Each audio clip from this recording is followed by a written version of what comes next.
It's 1 a.m. in New York City. You've been driving for over 12 hours. And your GPS, well, it glitches. And it decides it's time for you to get off the highway, only to find yourself sitting at a random street corner. When this happened to me 3 years ago, I was directed to turn left down a dark alleyway. Panic set in, tears welling in utter exhaustion. And you all know that pit that we all get in our stomachs? Yeah, that one. Screaming, don't do it. Well, the technology insisted, turn left. Whose GPS has ever taken them off course?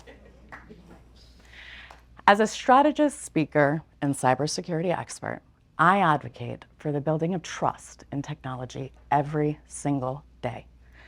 I've spent years working with people and organizations to navigate uncertainty. And here's a secret we all share. Trust isn't just a tech problem, it's a deeply human one.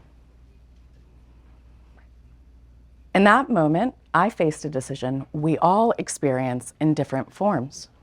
Do I trust this glitchy system, or do I trust myself? These moments are tests of our internal resilience and overall ability to navigate challenging situations. What we don't talk about is how these moments also create pockets where hesitation and doubt can wreak havoc. So now envision, instead of a random street corner, you're in a hospital's ER. Your loved one's in the back, and you just heard the lead charge nurse say, the AI diagnostic system crashed again. The results can be catastrophic, which is why we urgently need a new approach. An approach I call the trust protocol. This blueprint draws from the technical disciplines of my world in cybersecurity and applies them to human behavior, both as individuals, but most importantly, as team members. Because the technology that our teams develop shouldn't just be cutting edge. They should also be accountable, reliable, and secure. As we all know from our own individual performance to the performance of our teams in these systems, that is the true heartbeat of an organization. The skills and the credentials we have and that we've spent years obtaining mean nothing without the trust and the discipline to perform, which underscores the need for this blueprint and the implementation of its 3 pillars of authentication, encryption, and resilience. At its core, authentication is all about proving who we are, or in the case of a global enterprise, what an asset is and who's trying to gain access to it. But simply, in life, it's about showing up as us, authentic, reliable, dependable. When leaders struggle to show up authentically, with consistency, team performance breaks down. And when this team performance breaks down, processes erode and systems fail. I want you all to think back to the Colonial Pipeline attack of 2021. That day is a stark reminder of the consequences of broken trust because of broken authentication. A single compromised password, one, led to gas shortages across the United States East Coast. Why? The security protocols weren't followed, and people didn't trust the alerts until it was too late. And I get it. Of all people in this room or in the world, I get it. We've grown prone to ignoring these alerts because we assume it's just another glitch.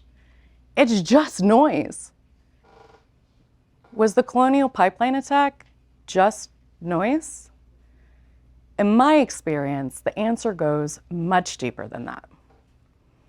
Because whether it's our personal lives or whether it's in business, it comes down to being able to protect what matters most. And encryption does this in many forms. But as leaders, we can lean in and achieve this by creating safe spaces so that personal boundaries and professional boundaries are respected and not tested and manipulated, so that personal vulnerabilities and confidences can be treated with care.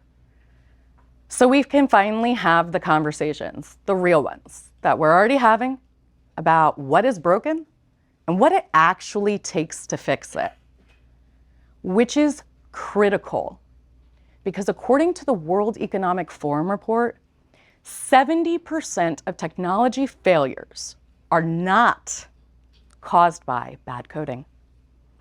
They're caused by a gross combination of human mistrust and misuse. In tech, encryption protects sensitive data. But this application urges leaders to lean in a little bit, think a little differently, and apply it to the relationships that matter the most when it counts. Now, when you take the time and the energy to shape what authentication and what encryption can look like for us, we bolster internal resilience, which, if you remember, is all of our ability to navigate challenging situations. Resilience, as much as I hate to say it out loud, is all about that plan to fail. Why? Well, mistakes happen, right? We're human. What matters is how we prepare for them and bouncing back stronger and preserving trust through these inevitable storms. Now, let's go back to that moment in New York. I chose to lean into my own personal resilience that day. It wasn't just a knee-jerk rejection of faulty technology. It was an affirmation of trust. I had a contingency plan to contact a family member who lived nearby that I knew I could rely on to get me back to the highway safely. A decision deeply rooted in human connection, which is what it's all about. The trust protocol urges leaders to foster deeper human connections, because whether it's developing technology or developing a team or even ourselves, it lays the groundwork for the future, step by step, choice by choice.